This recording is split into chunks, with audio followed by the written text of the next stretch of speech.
So from about that time, I really had a paradigm change in terms of how I look at patients, treatment plan patients, and present treatment to patients. The first thing that I make sure that I do is I listen to what the patient wants. Look at that chief complaint. Make sure that you know that they understand that you're listening to them. And secondly, I never want to decide what's best for the patient. I want to really evaluate that patient without making any decisions, talk to the patient, see what they're looking for, and then let the patient decide what's best for them. So my new patient protocol is that after I collect the necessary data and before I zero in on a treatment plan, I'm going to educate the patient onto their conditions, take them on a tour of their mouth. I'm going to discuss the risks of not treating those conditions, and I'm going to discuss the consequences of neglecting treating those conditions in the long term. Next, I'm going to present all the treatment options within reason. And then I'm going to discuss the advantages and the disadvantages of each of those options, and then inform them of the risks of treatment. And then I'm going to clearly present the fees for all of the options. And ultimately, by following this protocol, I'm going to let the patient decide what treatment option is best for them. So I put together this chart that talks about all the different types of full arch restorations.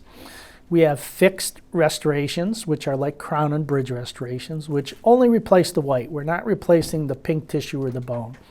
And this is typically not removable by the patient. Then we have the fixed removable options, which replace both the pink and the white. And this is typically only removed by the dentist. And it has screw retained types of restorations and non-screw retained types of restorations.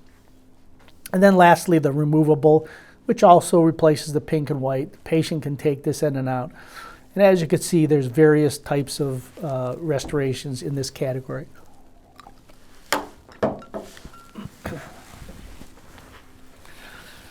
So let's first review the treatment options with the patient. And you're always going to, when possible, include an option to save their teeth. This should be our ultimate goal, is to save the patient's teeth if that is possible and if that's their desire. But once the patient and also you as the doctor mutually agree that the best treatment would be to remove the remaining teeth, what are those prosthetic options? Well, first we have a conventional denture. In my office, a conventional denture is always an interim prosthesis. And I tell this patient because I explain to them that they're going to continue to have bone loss over time. Eventually that denture is going to loosen up. It's going to create sore spots. And with a denture, you're always going to have decreased chewing efficiency. And this can be dramatic depending on the amount of bone loss that the patient has. And I tell them that the only reason to select a conventional denture is either a financial decision because they can't afford anything else, or if they're not a candidate for implants due to some type of a medical reason that does not allow them to go through those types of procedures. All right, so let's first start with the removable options. First, we have a 2-implant retained overdenture. And this is obviously much better than a regular denture. But I think one of the things that is missed is that when we're going to do overdentures, we have to make the denture just like it would be if there was no implants. We have to extend to all the anatomical landmarks like the retromolar pads, the retromylohyoid area, and then fully extend the vestibules. We also want to make sure that we place metal frameworks in these types of restorations, because the fact that you have these housings and inserts kind of can create some weak spots in the denture that can cause fracture. Also, when you have a 2-implant type of restoration, it creates a fulcrum line. So we have to inform these patients that that denture is not meant to be rigid. The attachments and the inserts are meant to have a little bit of stress breaking effect to take the stress off the implants. And so that denture is going to have a little rocking back and forth over that fulcrum point. And so the patient needs to understand that they may be getting a little food trapping. They're going to have to remove the prosthesis and clean it. So we want to make sure that they understand the good and the bad about these types of restorations. Next, we have a 4-implant supported overdenture. And I put supported because now once you have 4 implants, you're taking away that fulcrum point. And so you are getting a little more support from those abutments and those implants. When I'm doing a upper type of a implant-supported overdenture, if the patient's been wearing a denture and they don't mind the palate, I try to encourage them to keep that palate because it really gives a lot of support, takes the stress off of the implants, and can really result in a more long-term type of restoration. However, we do have a lot of patients that ask for these restorations just because they don't like the palate. They say that it affects their taste, or you have some people that are gaggers. And so we can do these types of restorations with 4 implants, but I'll never do a 2-implant supported upper overdenture just because the bone is much weaker, and just experience and the studies show that this can affect the long-term health of these implants.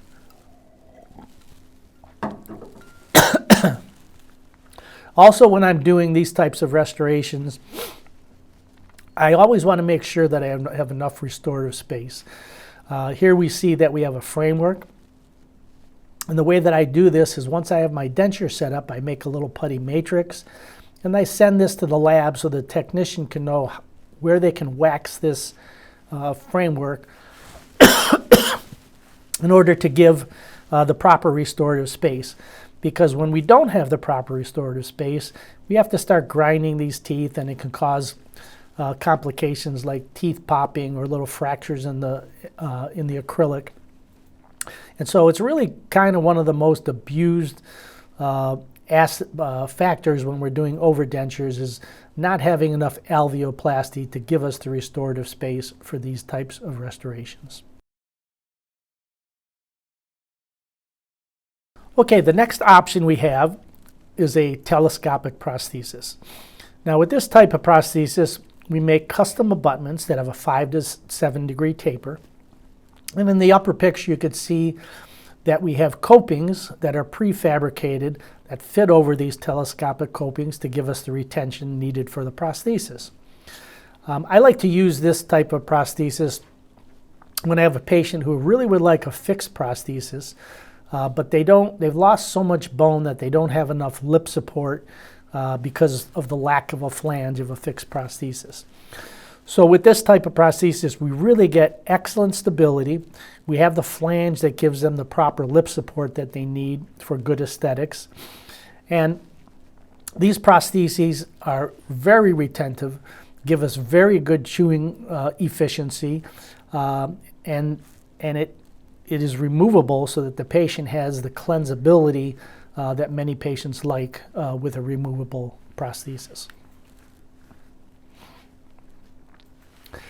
The next option is what I call a double structure or a bar overdenture. With this type of prosthesis, you have a milled bar, and the bar has parallel surfaces on the buccal or lingual that allow us to make a overstructure that slips over that bar, gives us good secondary retention, but then we mill locator abutments into the bar that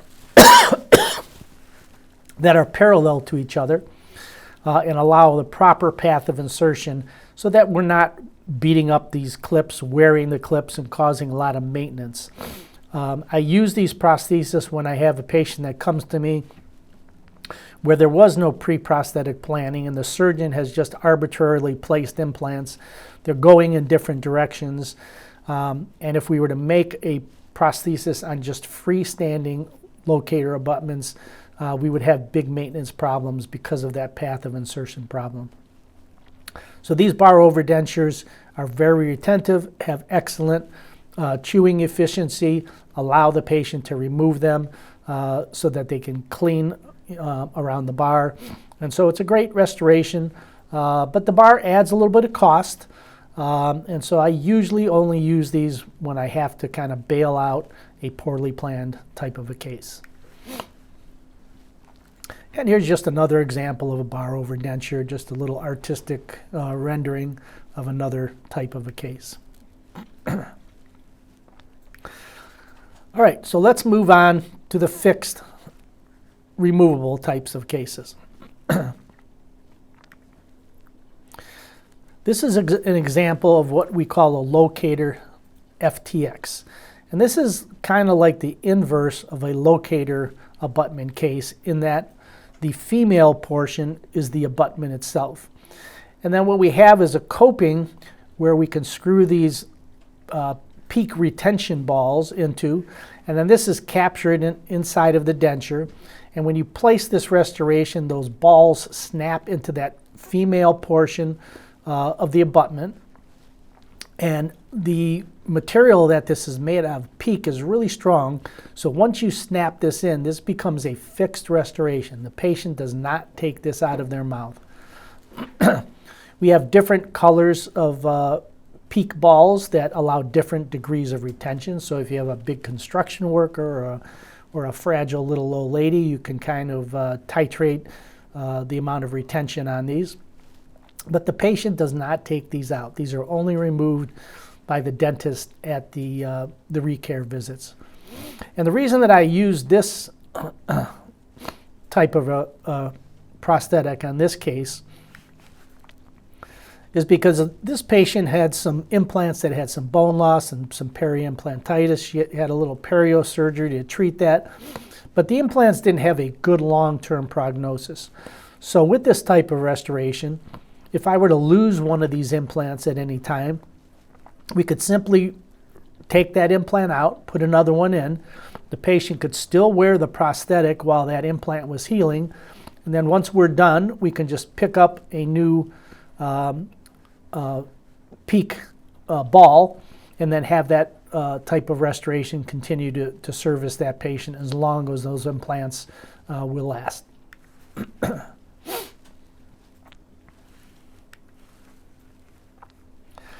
And now let's look at the screw-retained types of prostheses.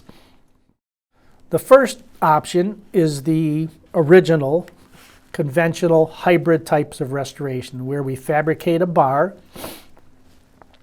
and then we attach denture teeth by processing acrylic. This is a type of prosthesis I don't use very much anymore. And the reason is because it's acrylic is porous, and we can get a lot more complications. We could get teeth popping off of the prosthesis. We could get little crack lines in the acrylic. Over time, the teeth are going to wear. And so when you do these types of prostheses, you want to make sure you tell the patient that at some point you're going to have to replace those denture teeth once you start to see the substantial wear.